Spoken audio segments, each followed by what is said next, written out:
जामताड़ा जिले के राजकीय कृत मध्य विद्यालय आसनचूहा से शिक्षा व्यवस्था की एक डरावनी तस्वीर सामने आई है। इस सरकारी स्कूल में 118 मासूम बच्चों के भविष्य और जीवन दोनों दांव पर लगे हैं। 1952 में बना यह विद्यालय आज भी पुराने खपरेल के भवन में संचालित हो रहा है, जिसकी दीवारों में दरार आ चुकी है। यह खपरेल का भवन भगवान भरोसे ही टिका हुआ है। भवन की स्थिति इतनी जर्जर है कि बारिश होते ही कमरों से पानी टपकने लगता है, जिससे पढ़ाई पूरी तरह से ठप हो जाती है। विद्यालय के शिक्षकों और बच्चों का कहना है कि क्लास चलते समय कई बार छत से खपरेल गिर चुके हैं, जिससे बच्चे चोटिल भी हुए हैं। बच्चों का कहना है कि उन्हें हर वक्त डर सताता रहता है कि स्कूल की इमारत कभी भी गिर सकती है। प्रभारी प्रधानाध्यापक हरिप्रसाद राम ने बताया कि विद्यालय का वर्तमान भवन गोचर जमीन पर होने के कारण नई बिल्डिंग के निर्माण में तकनीकी बाधा आ रही है। वहीं ग्रामीणों ने कहा कि बदलनामा के तहत दूसरी जमीन देने को हम लोग तैयार हैं। सरकारी अमीन द्वारा जमीन की नापी भी कई साल पहले हो चुकी है, लेकिन अधिकारियों की लापरवाही के कारण फाइलें आज भी दफ्तरों में धूल फाक रही है।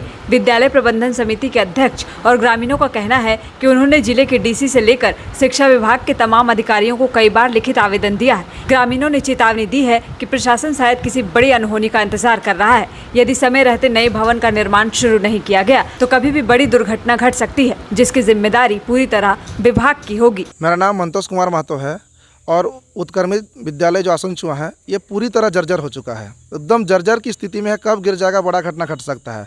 और जो ज़मीन है ये गोचर ज़मीन है, इसके बदलनामा को लेकर के हम लोग सभी ग्रामीणों ने मिलकर ज़मीन देने की सारा प्रक्रिया पूरा कर लिया है। सीओ के यहाँ भी हम लोगों ने 2015 में आवेदन दिया था, कोई कार्रवाई नहीं हुआ। फिर 2024 में हमने आवेदन दिया, वहाँ से एक चिट्ठी निकला, वो अपर समाहर्ता में गया, फिर अनुमंडल में गया।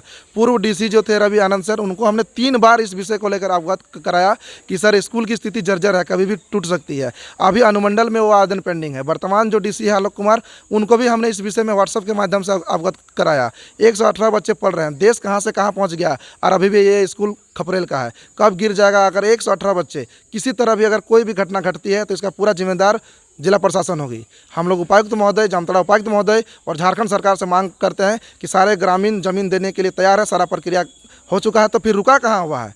या सरकार नहीं चाहती है कि ये स्कूल बने? सरकार से पुनः हम लोग मांग करते हैं कि स्कूल बनाया जाए। रूपमणि कुमारी, मैं मिडिल स्कूल आसनचूहा में पढ़ती हूँ। मेरा कहना है कि ये स्कूल अच्छा से बन जाए और ये खपरेल का है। जब आंधी वगैरह आता है तब खपरेल सब गिर जाता है, तो हम लोग को अच्छा जगह पे जाना पड़ता है। तो मैं कहना चाहती हूँ कि ये स्कूल अच्छा से बन जाए ताकि हम लोग अच्छा से पढ़ सकें। मैं हरिप्रसाद राम, प्रभारी प्रधानाध्यापक मध्य विद्यालय आसनचूहा, प्रखंड जामताड़ा। यहाँ का जो विद्यालय भवन है वह गोचर ज़मीन पर अवस्थित है। इसके कारण नई बिल्डिंग अभी तक यहाँ नहीं बन पाया है। और जो यहाँ भवन है वो बहुत पुराना 1952 का बना हुआ टाली का घर है, कच्चा पक्का बना हुआ है, जो बहुत ही जर्जर स्थिति में है। दीवारें फट करके बाहर जा रही हैं। हम लोग उसको रोकने के लिए क्रॉस वाल दे करके रोके हैं तीनों तरफ से, तब किसी तरह से खड़ा है। इसके साथ ही कुछ 2 कमरे का पक्का मकान है जो जवाहर रोजगार योजना से बनाया गया था आज से 40 साल पहले।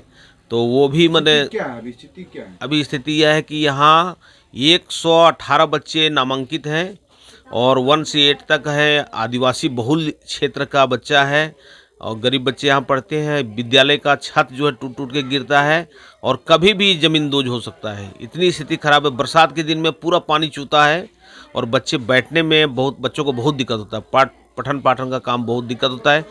दीमक का प्रकोप बहुत ज़्यादा है कच्चा मकान होने के कारण। मेरा नाम ललन कुमार महतो है और मैं वर्तमान में अभी आसनचूहा मिडिल स्कूल आसनचूहा का एसएफसी के अध्यक्ष हूँ। और आसनचूहा स्कूल का जर्जर स्थिति इतना ख़राब है कि बरसात के दिनों में खपरेल का घर है, टाली का घर है, वो कभी भी बड़ा दुर्घटनाग्रस्त हो सकता है। इसमें छोटे छोटे बच्चे पढ़ते हैं और हम लोग जाके जिला में आवेदन भी दे चुके हैं। आवेदन देने के बावजूद भी ना कोई कार्रवाई, ना कोई जांच पड़ताल। हम लोग 2016 से आवेदन देते आ रहे हैं, उसके बाद 2025 में भी आवेदन दे चुके हैं डीसी को। उसके बाद वहाँ से कोई मतलब ही नहीं, वहाँ से कोई खोज खबर नहीं। मेरा नाम बीना कुमारी है, मैं कक्षा 8 में पढ़ती हूँ। क्या समस्या है? जब बारिश होता है तो पूरा क्लास सब भर जाता है पानी से और दीवार सब पूरा फट गया है। बरसात के दिन में बहुत दिक्कत होता है। क्या मांग करते हैं? हम मांग करते हैं कि इस स्कूल नया बन जाए।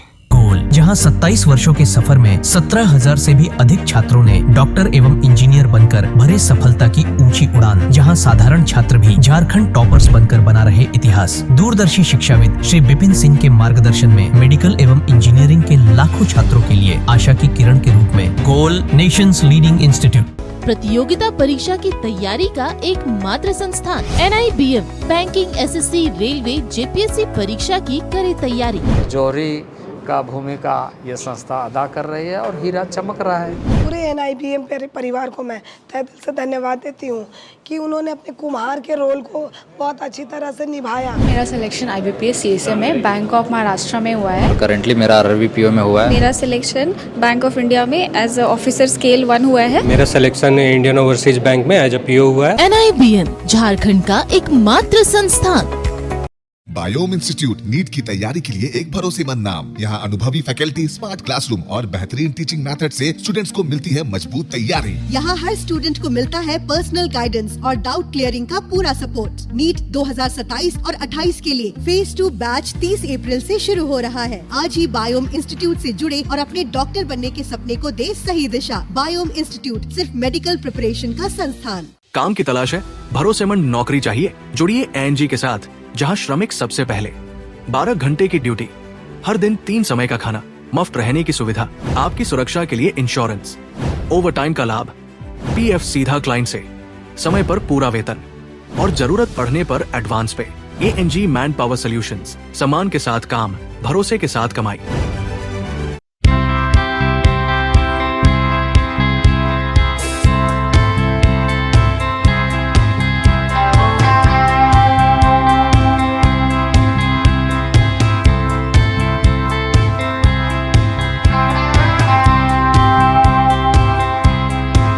हार्ट का प्रॉब्लम हो गया और सडनली हो गया, अचानक हो गया।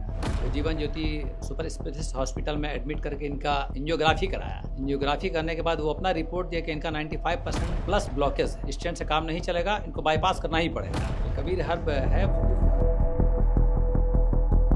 जब यहाँ पहुँचे फर्स्ट टाइम में इनको दिखाया तो माशाल्लाह रिपोर्ट बहुत बढ़िया है। 1 सप्ताह अंग्रेजी दवा चलाना है, उसके बाद दवाई बंद कर देना है। TheFollowUp.in. Like, share and subscribe. www.thefollowup.in